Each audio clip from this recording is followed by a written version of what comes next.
different concept of God.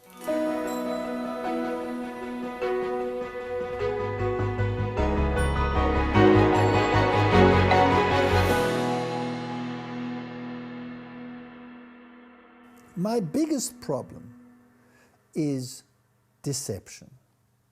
My whole life I was deceived into believing that God was a wrathful deity, and therefore I rejected him.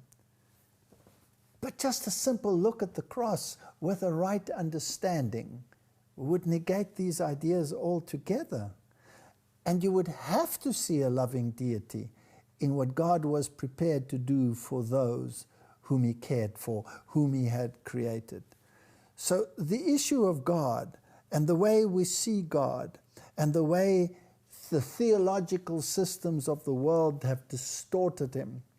If you look at paganism, for example, had to bring human sacrifices. You had to appease the wrath of this deity. Whereas the Bible is so different. Come unto me, all ye who are weary and heavy laden, and I will give you rest. This is a gentle deity. If you look at the great deities out there, and if you look at the stories and the folklore associated with these deities, then there's always the stern side of the deity. For example, in Eastern mythology, you also have the story of the lost son, the prodigal son.